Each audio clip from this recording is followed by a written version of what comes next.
guys, this is David Errigo joining us live from, I think, his living room, correct? This is my living room. This is where I like to be comfortable. I still set us up with a mic so that it wasn't like really crappy sound. And That if we was really want, I can show fancy. you my booth later. But Oh, sure. Yeah. When you say you did accent reduction, was that like with a coach, or you just kind of taught just yourself? having a spongy ear. Like, Yeah. I'm someone who is kind of naturally a parrot. If I'm watching something on TV and I hear something that I think is interesting, then I'll just try and see if I can do it back, right? Just with just there it is. And can I do this? Oh, that's Ian DeCasticker. And I'm watching Agents of S.H.I.E.L.D. and he sounds like this. So he's got the light Scottish dialect, right? But it's Agent Fitz on there. And you just sort of like start to see, oh, what works. I find too, if I am binging something, if I'm taking in a lot of specific content, I will my speech patterns will modulate toward that. Even some of my pronunciation will go toward it. Like if I binge watch The Big Bang Theory, right? I did that for the first time this summer.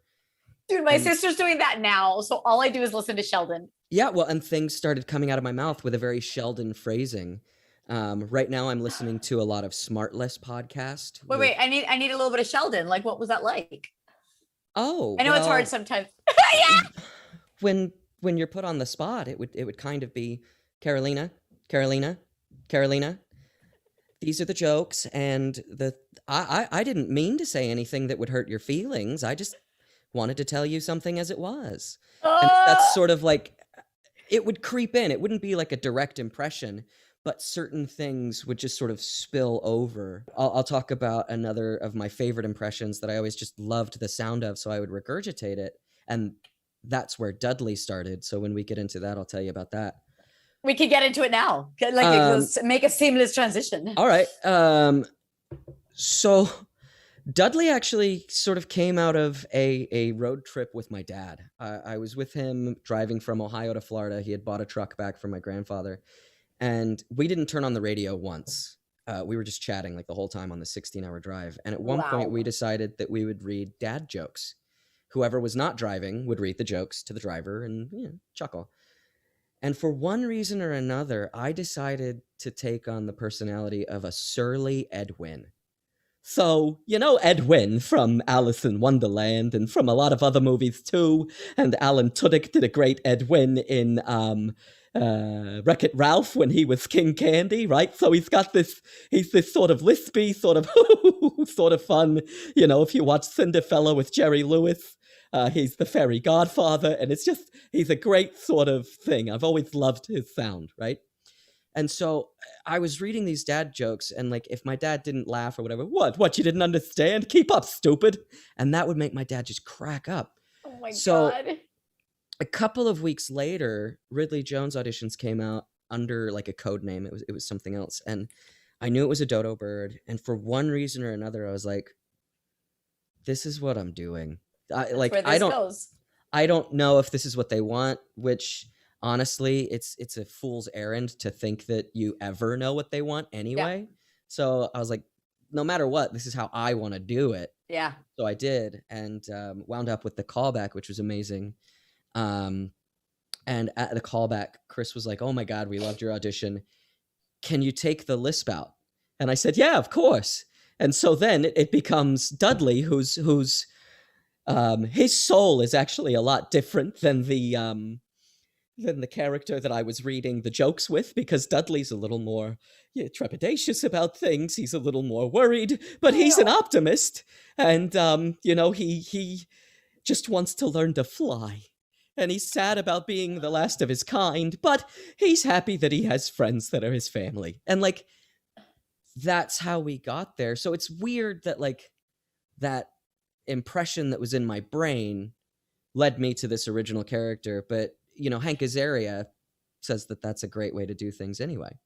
And have you always been a singer? I have always enjoyed singing. Yeah. I decided that I wanted to be a performer at like 12 or 13. Again, this is a story that revolves around my dad. He took me to a Bruce Springsteen concert, and he's from New Jersey. where I think if you don't like Bruce Springsteen, they still have some sort of like laws on the books where they can come after you. That's crazy. That's a joke, of course. Yes. But I looked at him, and for what felt like 3 or 4 songs, but could have honestly been like one concert version of a Springsteen song because he likes to stretch them out. My dad had this, forgive my French, shit-eating grin on his face. Love it. And Love it. I said to myself that day as a kid, I was like, I want to do that for people. Aww. And then I started studying theater and choir. Thought I was going to do musical theater for the rest of my life, and then eventually found voiceover in New York just by coincidence, and was like, oh. How long did you stay there before you moved out here? Because New York has voiceover. It's just not. Yeah, for animation, it's not there.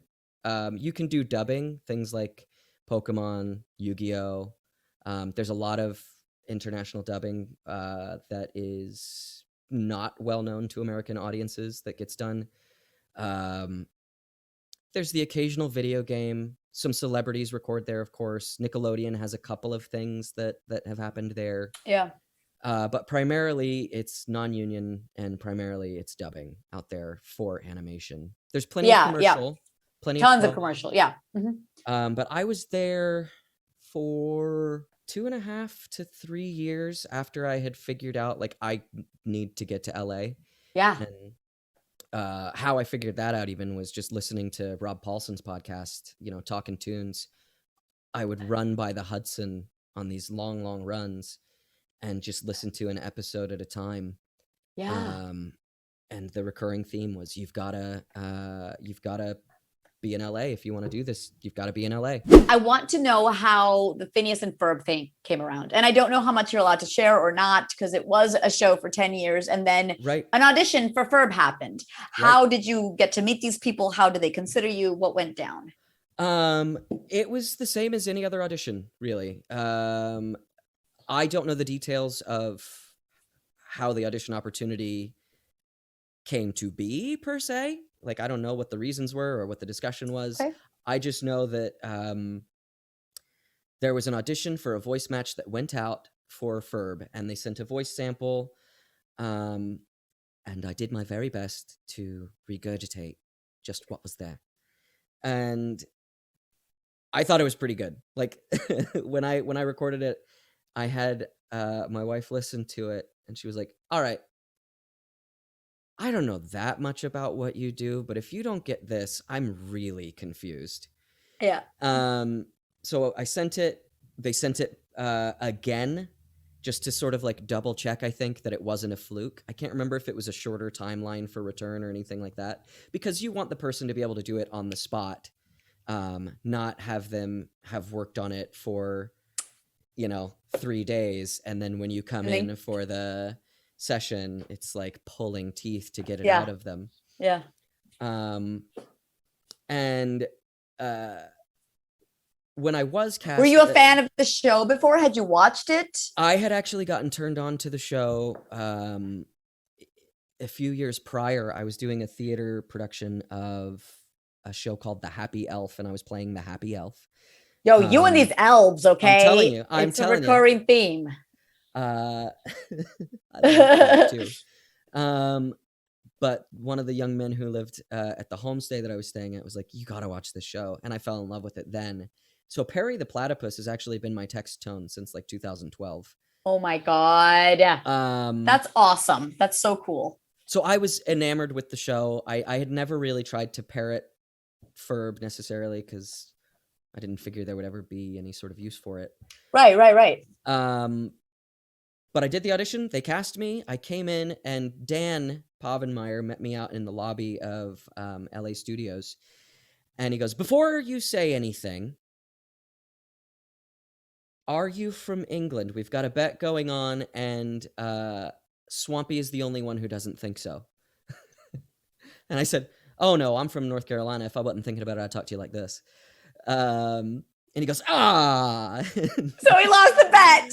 Like, Ferb is also a great role to have and an ironic role to have and be excited about it because he doesn't speak much. But one of the great things about that is you get a full session rate and you're called for 15 minutes. Yeah, where it's you amazing. show up, you work for 7 minutes, or excuse me, you chat for 7 minutes, you work for 3 minutes, Yep. and then you chat for another 5 minutes, and you're done. And you get a full session rate. Awesome. My last session for Ridley Jones was literally 15 minutes, and I was out. There you go. Yeah. And in the movie, I got to do something that had only happened, I think, once before, and that was sing with Ferb's voice. Because Ferb generally was replaced by someone else, and it was sort of a gag that they used throughout the show. So that was cool. David, thank you so much for being here today. This was really awesome. I selfishly really love learning about the people I have on the, it's not just for the chat, it's for me to get to know you and your trajectory. And you know, there's so much more obviously to delve into. We didn't talk about a million things, but it is fun to see where it goes depending on, you know, what you choose to expand on. So thank you for making time, for being here. The chat is thanking you. They love this. And good luck with your casting. Thank you. It should be fun. Yeah, absolutely. Should be fun. Guys, keep booming and booping. Woo!